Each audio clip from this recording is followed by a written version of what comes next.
आखिर क्यों भगवान श्री कृष्ण को भगवान शिव ने दी मनमोहक बांसुरी? क्या सचमुच भगवान शिव ने भगवान श्री कृष्ण से मिलने के लिए 12,000 साल तक तपस्या की थी? वीडियो में आगे बढ़ने से पहले हमारे YouTube चैनल सत्य की ज्ञान को सब्सक्राइब अवश्य करें और बेल आइकन जरूर दबाएं। साथ ही कमेंट बॉक्स में जय श्री कृष्ण हर हर महादेव अवश्य लिखिए। भगवान श्री कृष्ण को हम जिस रूप में मंदिर या तस्वीर में देखते हैं वह किसी का भी मन मोह सकते हैं।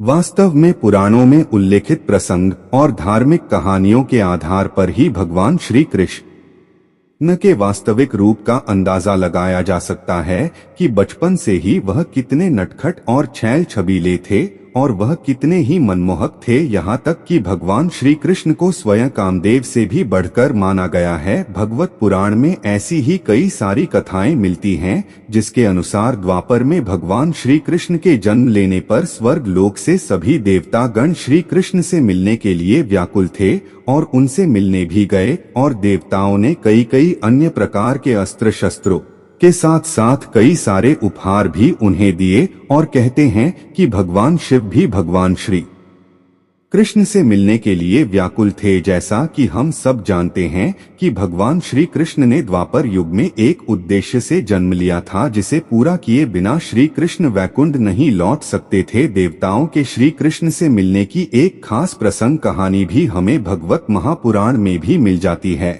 और उसी पुराण में एक कथा भी मिलती है जहां पर स्वयं भगवान शिव ने 12,000 साल तक स्वयं भगवान श्री कृष्ण से मिलने के लिए तपस्या की थी। अब कंस के अत्याचारों से बचते बचाते जैसे तैसे भगवान श्री कृष्ण को आधी रात में तेज बारिश के समय समुद्र को पार करते हुए स्वयं वासुदेव उन्हें लेकर आए और गोकुल में उनका पालन पोषण किया और ऐसे में देवता अपना विभिन्न वेश बदलकर स्वयं भगवान श्री कृष्ण के छोटे नटखट बालक रूप से मिलने के लिए अलग अलग वेश बनाकर आते रहे। ऐसे ही एक दिन कैलाश पर्वत पर विराजमान भगवान शिव की तीर विक्षा हुई कि वह भगवान श्री कृष्ण से मिलने के लिए आए, तो वह बिना किसी को कुछ बताए श्री कृष्ण से मिलने के लिए गोप पहुँच गए। वहाँ उन्होंने एक साधु का रूप धारण किया, लेकिन विषपान करने के कारण भगवान शिव का गला तो नीला पड़ चुका था, इसीलिए साधु के वेश में भी वह नीले ही प्रतीत हो रहे थे।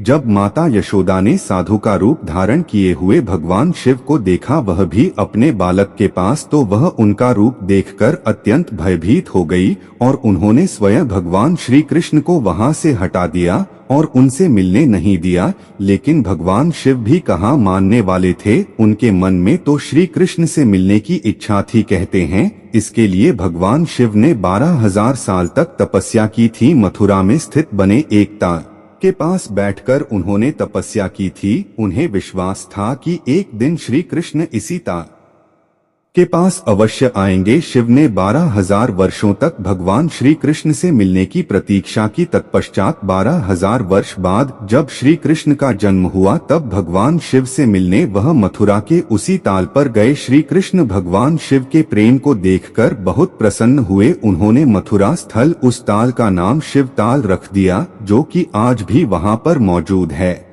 और हजारों साल बाद भी मथुरा में इस ताल में आज भी कई सारे भक्त आते हैं। कहते हैं सभी देवी देवताओं ने स्वयं भगवान श्री कृष्ण को भिन्न प्रकार के उपहार दिए थे। ऐसे में भगवान शिव जो कि स्वयं तांडव के जनक माने जाते हैं, जिनसे ही नृत्य और संगीत निकलता है, ऐसे में उन्होंने भगवान श्री कृष्ण को स्वयं एक बांसुरी दी। जी हाँ, यह वही बांसुरी थी जो हमेशा भगवान श्री कृष्ण अपने पास रखते हैं और सदैव उनकी वो मधुर वाणी, उस बांसुरी का संगीत हमें सुनने को मिलता रहा। जहाँ कहते हैं कि गोकुल के कई सारी गाय, साथ ही साथ जितने भी पशु पक्षी थे और जितने भी गांव वाले थे, जब जब भगवान श्री कृष्ण वो बांसुरी बजाते तब हर कोई मनमोहित हो जाता। ऐसे में कमेंट बॉक्स में जय श्री कृष्ण अवश्य लिखिए। तो अगर आपको हमारी खास जानकारी वीडियो अच्छी लगी है तो इसे लाइक करें, हमारे चैनल को सब्सक्राइब करें और ज्यादा से ज्यादा शेयर करें।